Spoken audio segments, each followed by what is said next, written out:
নমস্কাৰ মৰমৰ বন্ধুবৰ্গসকল ছাৰ বাইদেউ মৰমৰ ছাত্ৰ ছাত্ৰীসকল ক্লাছ 10 ৰাজনীতি আৰু অৰ্থনীতি বিজ্ঞানৰ প্ৰথম অধ্যায় ভাৰতীয় গণতন্ত্ৰ ইয়াৰ গোটেইখিনি পাঠভিত্তিক প্ৰশ্নৰ উত্তৰ এইখন ভিডিঅ'তে পাব চাও বুলি আশা ৰাখিলোঁ অতি চমু উত্তৰৰ প্ৰশ্ন 1 নম্বৰ 1945 চনত অনুষ্ঠিত হোৱা নিৰ্বাচনত ইংলেণ্ডত কোনটো দল জয়ী হৈছিল ইয়াৰ উত্তৰ হ'ব শ্ৰমিক দল প্ৰশ্ন নম্বৰ 2 কেবিনেট মিছন ভাৰতলৈ কেতিয়া আহিছিল ইয়াৰ উত্তৰ হ'ব 1946 চনত প্ৰশ্ন নম্বৰ 3 সংবিধান সভাৰ প্ৰথম সভাপতি কোন আছিল উত্তৰ শচীন্দ্ৰনাথ সিনহা বন্ধুবৰ্গসকল কেতিয়াবা পৰীক্ষাত আহে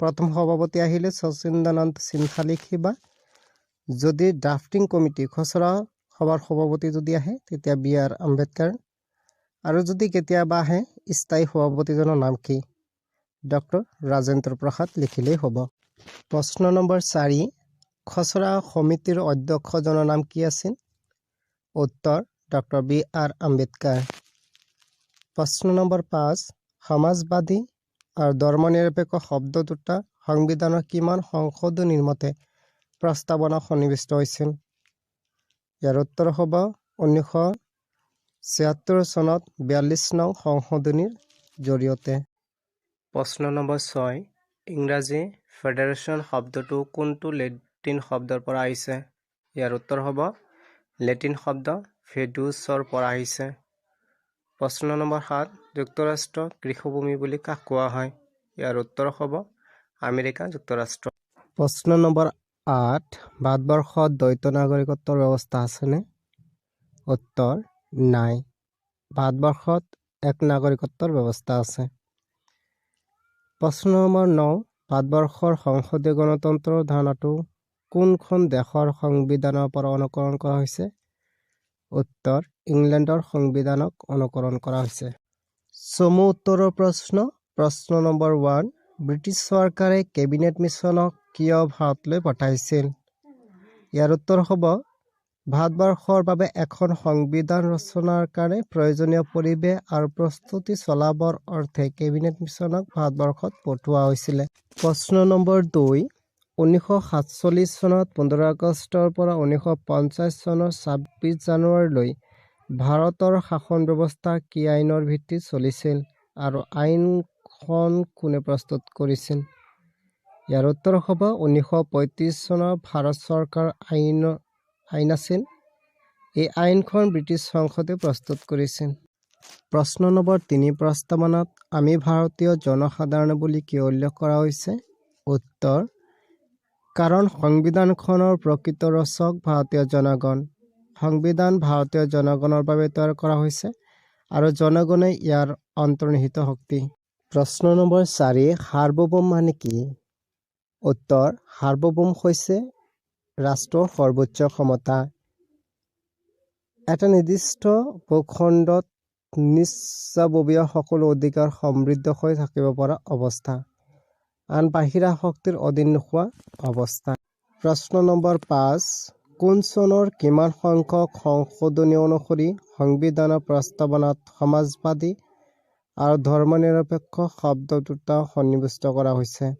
উত্তৰ 1976 চনৰ 18 ডিচেম্বৰ তাৰিখে 42তম সংশোধনীৰ জৰিয়তে প্ৰশ্ন নম্বৰ 6 অৰ্ধ যুক্তৰাষ্ট্ৰ কাক বোলে উত্তৰ যি ৰাষ্ট্ৰৰ শাসন ব্যৱস্থাত যুক্তৰাষ্ট্ৰীয় চৰকাৰৰ বৈশিষ্ট্যৰ লগতে একান্তক চৰকাৰৰ বৈশিষ্ট্যও দেখা যায় তাক অৰ্ধ যুক্তৰাষ্ট্ৰ বোলে প্ৰশ্ন নম্বৰ 7 কোন কেইখন আইনে পৰাধীন ভাৰতবৰ্ষক সীমিত সংসদীয় পদ্ধতিৰ প্ৰৱৰ্তন কৰিছিল উত্তৰ 1935 চনৰ ভাৰত চৰকাৰ আইন দীঘল উত্তৰৰ প্ৰশ্ন 1 নম্বৰ ভাৰতবৰ্ষৰ সংবিধানৰ প্ৰস্তাৱনাত সংবিধানৰ আদৰ্শ কেনেদৰে প্ৰকাশ পাইছে আলোচনা কৰা ইয়াৰ উত্তৰ হ'ব ভাৰতীয় সংবিধানৰ প্ৰস্তাৱনাটো হ'ল সংবিধানৰ পাতনি ইয়াত সংবিধানৰ দৰ্শন আদৰ্শ আৰু লক্ষ্যবোৰ সংক্ষিপ্ত ৰূপত লিপিবদ্ধ হৈ আছে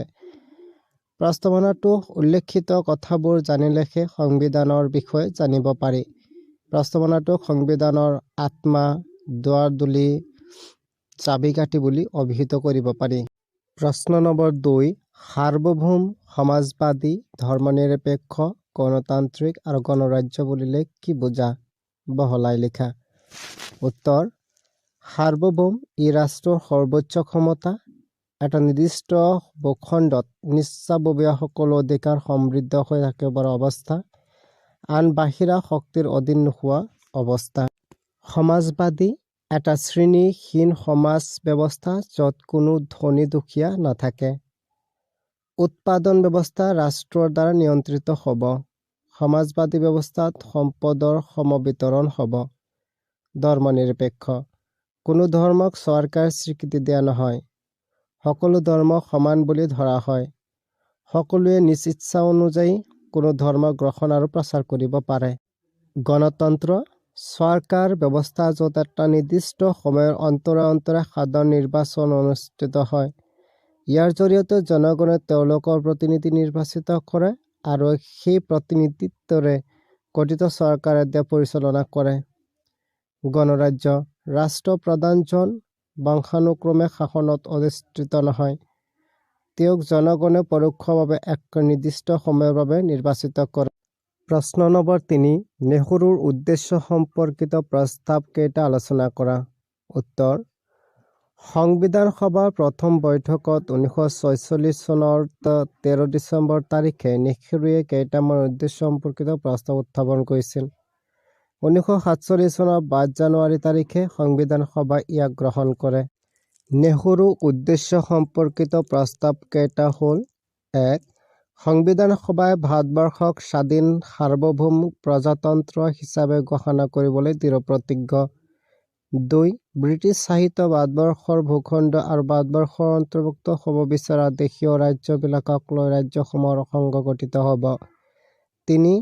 ভাৰতবৰ্ষৰ জনসাধাৰণৰ সামাজিক, অৰ্থনৈতিক আৰু ৰাজনৈতিক ন্যায়, সমতা, ধৰ্মীয় স্বাধীনতা ৰক্ষা, চিন্তা আৰু মতামত প্ৰকাশৰ স্বাধীনতাক স্বীকৃতি প্ৰদান কৰা হ'ব। 4 নম্বৰ, দেশত বসবাস কৰা অনুসূচিত জাতি, জনজাতি, অনুন্নত সম্প্ৰদায় আৰু সংখ্যালঘু জনসাধাৰণৰ সুৰক্ষাৰ ব্যৱস্থা থাকিব। 5. দেশৰ স্বাধীনতা, সাৰ্বভৌম আৰু অখণ্ডতা ৰক্ষা কৰাৰ ওপৰত গুৰুত্ব প্ৰদান কৰা হ'ব। 6. আন্তৰ্জাতিক সুসম্পৰ্ক, বিশ্ব শান্তি ৰক্ষা আৰু জনগণৰ কল্যাণৰ বাবে ভাৰতবৰ্ষই সম্পূৰ্ণ সহযোগিতা আগবঢ়াব। 7. জনসাধাৰণক সকলো ক্ষমতাৰ অধিকাৰী কৰা হয়। চৰকাৰ আৰু ইয়াৰ বিভিন্ন অংগবোৰে জনসাধাৰণৰ পৰা ক্ষমতা লাভ কৰিব। 8 নম্বৰ, সংঘত যোগ দিয়া সংযোগী দেশীয় ৰাজ্যসমূহে অৱশিষ্ট ক্ষমতাৰ সৈতে স্বায়ত্তশাসনৰ মাজেৰে অংগৰাজ্যৰ মৰ্যাদা লাভ কৰিব।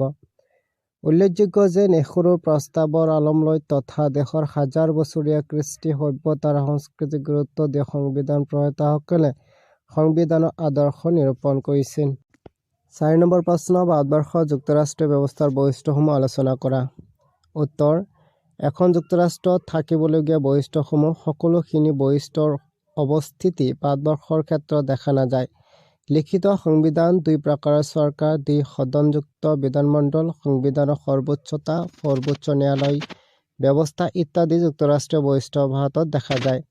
তথাপি ভাৰতবৰ্ষৰ শাসন ব্যৱস্থাত কিছু এককেন্দ্ৰীয় চৰকাৰৰ বৈশিষ্ট্য পৰিলক্ষিত হয়। সেয়ে আমাৰ ব্যৱস্থাটোক অৰ্ধ-যুক্তৰাষ্ট্ৰ বুলিব পাৰি। তাৰোপৰি ভাৰতবৰ্ষৰ সংবিধানৰ ক'তো যুক্তৰাষ্ট্ৰ শব্দটো প্ৰয়োগ কৰা হোৱা নাই। তাৰ পৰিৱৰ্তে ভাৰতক এখন ৰাজ্যসমূহৰ অংগ বা সংঘ বুলি উল্লেখ কৰা হৈছে। ভাৰতত দ্বৈত নাগৰিকত্বৰ ব্যৱস্থা নাই। অন্য যুক্তৰাষ্ট্ৰৰ দৰে আমাৰ দেশৰ অংগৰাজ্যবোৰ আঁতৰি যোৱাৰ অধিকাৰ দিয়া হোৱা নাই।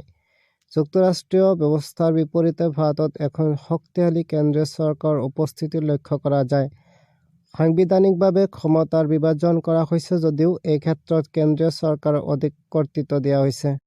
প্ৰশ্ন নম্বৰ 5, ভাৰতবৰ্ষৰ সংসদীয় পদ্ধতিৰ চৰকাৰৰ উল্লেখযোগ্য বৈশিষ্ট্যসমূহৰ বিষয়ে ব্যাখ্যা আগবঢ়োৱা। উত্তৰ: ভাৰতীয় সংসদীয় গণতন্ত্ৰ ব্যৱস্থাই জনসাধাৰণৰ ওচৰত দায়বদ্ধ এখন চৰকাৰ গঠনৰ ব্যৱস্থা কৰিছে। 1935 চনৰ ভাৰত চৰকাৰ আইনখনে সীমিত ৰূপত ভাৰতৰ সংসদীয় পদ্ধতিৰ ব্যৱস্থা কৰিছিল।